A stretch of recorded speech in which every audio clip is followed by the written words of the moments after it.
Summer heat nu cool shades తో beat చేయండి. Mr. Opticals Mr. Cool offer. Up to 75% off in summer glasses. రేపటి నుంచి కూడా ఒక భీకరమైనటువంటి యుద్ధాన్ని చూడబోతున్నావా? ముఖ్యంగా ఇరాన్ని సర్వనాశనం చేసేంత వరకు వదిలిపెట్టబోమని, ముఖ్యంగా బ్రిడ్జెస్ అలాగే పవర్ ప్లాంట్స్ని టార్గెట్ చేస్తూ వాటి మీద కొన్ని డేస్ను కూడా నిర్వహిస్తామని డొనాల్డ్ ట్రంప్ ఒక స్టేట్మెంట్ ఇచ్చారు. ఆ స్టేట్మెంట్ కూడా అసభ్య పదజాలంతో కూడినటువంటి స్టేట్మెంట్. నిజంగా అమెరికా అనుకున్న పని చేయబోతుందా? కానీ ఇరాన్ ఏమాత్రం తగ్గనంటుంది. అమెరికా ఇచ్చే ప్రతి స్టేట్మెంట్కి కౌంటర్ స్టేట్మెంట్ ఇస్తుంది ఇరాన్. చూద్దాం నిజంగా ట్రంప్ చెప్పిన విధంగానే జరగబోతుందా? ఎస్, దీని గురించి మాట్లాడడానికి మనతో పాటున్నారు retired army officer major Oberoi garu. Oberoi గారు నమస్తే అండి. నమస్తే సార్. ఒబరాయ్ గారు, ట్రంప్ స్టేట్మెంట్స్ వరుసగా చూస్తున్నాం. దాదాపు ఒక 40 డేస్ నుంచి రోజుకు ఒక స్టేట్మెంట్ ఉంటుంది. అయితే ఇప్పుడు తాజాగా మంగళవారం నుంచి కూడా భారీ వినాశనాన్ని చూడబోతున్నారు. ఇరాన్కి ఒక నరకమే స్వాగతం పలుకుతుంది అనేటువంటి ఆయన స్టేట్మెంట్. నిజంగా ఆ సిచ్యువేషన్ కనిపిస్తుంది అంటారా?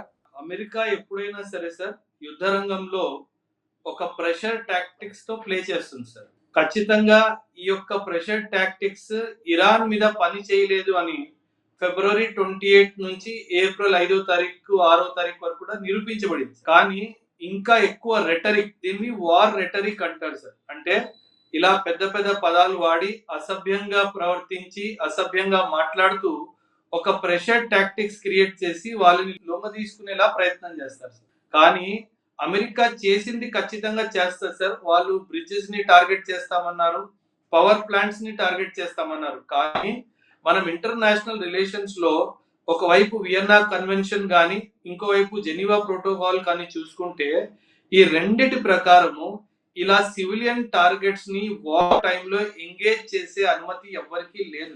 They cannot target the civilian infrastructure. దీన్ని ఒక వార్ క్రైమ్ లాగే భావిస్తారు.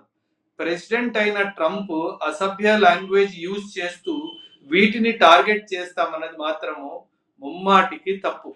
అది జరుగుతుందా జరగదా అన్నది మనం వెయిట్ చేసి వాచ్ చేసి చూడాలి సార్. ఇప్పటి వరకు ట్రంప్ ఎన్నో విషయాలు పర్సనల్ గా స్టేట్మెంట్స్ ఇచ్చారు అండ్ ఎన్నో విషయాల మీద వెనక్కి స్టెప్ తీసుకున్నారు. కానీ రెండో వైపు మనం ఇరాన్ ని చూసుకుంటే గనక వాళ్ళు స్టేట్మెంట్స్ చాలా ఆలోచించి ఇచ్చారు. కానీ ఇచ్చిన ప్రతి ఒక్క స్టేట్మెంట్ మీద వాళ్ళు నిల్చున్నారు. సో మేము అమెరికా చేసే దాడికి నిల్చుంటాము, భయపడకుండా ఉంటాము అని చెప్పి కూడా ఒక క్లియర్ స్టేట్మెంట్ ఇరాన్ రిలీజ్ చేసింది. మాకు ఎటువంటి భయం లేదు అని ఒక సంకేతాన్ని ఆల్రెడీ ఇరాన్ ఇచ్చేసింది సార్. ఎస్, ఒబరాయ్ గారు, చూస్తే కూడా మనకి F-35 లాంటి ఫైటర్ జెట్స్ని కూడా కూల్చేస్తుంది అవలీలుగా. ఆల్మోస్ట్ సెకండ్ ఫైటర్ జెట్స్, దానికోసం C-130 ప్లేన్స్ని పంపించింది. అదేవిధంగా ఒక మిలిటరీ దళాన్ని కూడా పంపించడం జరిగింది. అంటే అంత ఈజీగా 35 ఫైటర్ జెట్ని కూల్చే సామర్థ్యం ఎక్కడి నుంచి వచ్చిందంటారు ఇరాన్కి? సో బ్యాక్ ఎండ్లో ఏదైనా చైనా కానీ రష్యా కానీ ఎయిర్ డిఫెన్స్ సిస్టమ్ సహకారం ఏదైనా అందిస్తుంది అనుకోవచ్చా? 100% రష్యా చైనా సపోర్ట్ లేకుండా ఇరాన్ ఇక్కడ వరకు నిల్చోదు సార్. ఇది ఒక విషయం. అయితే రెండో విషయము మనం గమనించాల్సింది ఏంటంటే ఇరాన్ ఈ యుద్ధానికి 1979లో ప్రిపరేషన్ స్టార్ట్ చేసింది సార్. సో ఆల్మోస్ట్ 46-45 సంవత్సరాలుగా ఈ యుద్ధం కోసం ఇరాన్ ఎదురు చూసింది సార్. మనం Iran supreme leaders, IRGC commanders కానీ సుప్రీం లీడర్స్ ని చూసుకుంటే వాళ్ళకి కావాల్సింది రెండు క్వాలిఫికేషన్ సార్. ఒకటి అమెరికాని ద్వేషించాలి, రెండోది ఇజ్రాయెల్ ని ద్వేషించాలి.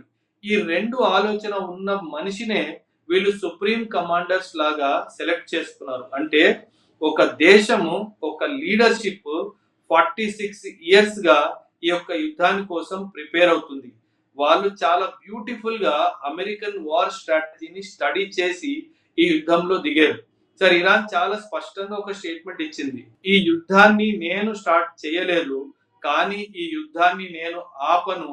ఎప్పటి వరకైతే అమెరికా గాని, అమెరికాకి సంబంధించిన యుద్ధ ఆయుధం గాని, సోల్జర్ గాని ఈ యొక్క ప్రాంతాన్ని పూర్తిగా ఖాళీ చేసి వెళ్ళిపోరో అప్పటి వరకు నేను ఈ యుద్ధాన్ని కొనసాగిస్తూనే ఉంటాను అని చెప్పి ఒక చాలా పెద్ద స్టేట్మెంట్ ఇవ్వడం జరిగింది.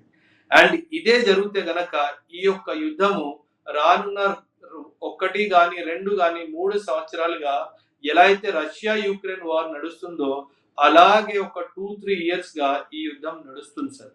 అండ్ దీని ఫలస్వరూపంగా విశ్వవ్యాప్తంగా ఎఫెక్ట్ ఉంటుంది, ఇండియా కూడా అఫెక్ట్ అవుతుంది, ఎందుకంటే ఆయిల్ ప్రైజెస్ అఫెక్ట్ అవుతాయి కాబట్టి సార్. ఎస్ ఉబరాయ్ గారు, అమెరికా పవర్ఫుల్ కంట్రీస్లో నెంబర్ 1 ప్లేస్లో ఉంది. డిఫెన్స్లో కూడా అమెరికా దగ్గర ఉన్నటువంటి టెక్నాలజీ కానీ, వెపన్స్ కానీ, ఫైటర్ జెట్స్ కానీ, సో రాడార్స్ కానీ, ఇవన్నీ కూడా నెంబర్ 1 అంటారు. కానీ అలాంటి అమెరికాకు సంబంధించినటువంటి ఫైటర్ జెట్స్ను అవలీలగా కూల్చేయడం చూస్తుంటే, సో దీని వెనక ఖచ్చితంగా చైనా, రష్యా ఉన్నాయనుకోవచ్చు. కానీ ఇప్పుడు ఇరాన్ మీద అమెరికా చేస్తున్నటువంటి వార్ వల్ల అమెరికా పరువు ప్రతిష్ట కోల్పోతుంది.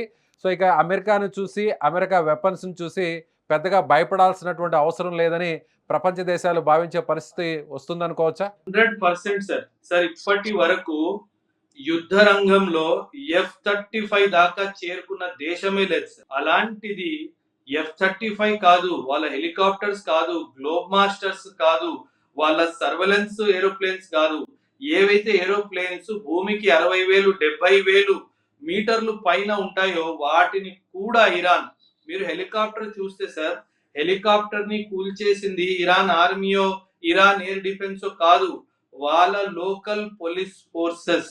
అంటే ఇరాన్ ఒక మెసేజ్ వరల్డ్ కి ఏమిచ్చిందంటే, అమెరికాతో కానీ, అమెరికా ఆయుధాలతో కానీ, అమెరికా యుద్ధ నీతితో కానీ భయపడాల్సిన అవసరం లేదు అని చెప్పి నిరూపించేసింది. ఇన్ఫాక్ట్ గ్లోబల్ ఆర్డర్ లో చాలా పెద్ద చేంజ్ రాబోతుంది సార్. అండ్ ఈ యొక్క చేంజ్ యొక్క ఎఫెక్ట్ రానున్న ఒక దశాబ్దం, ఒక 100 ఇయర్స్ కూడా మనము ఖచ్చితంగా చూసుకోవచ్చు sir. Right, thank you so much Oberoi గారు. ఇదే retired army officer major Oberoi గారు చెప్తున్నట్టుగా ఖచ్చితంగా ఆయన చేస్తున్నటువంటి వ్యాఖ్యలు నిజంగా మీరు ఏకీభవించబోతున్నారా? ఒకవేళ అదే జరిగితే మీ అభిప్రాయాన్ని కామెంట్ బాక్స్లో తెలియచేయండి.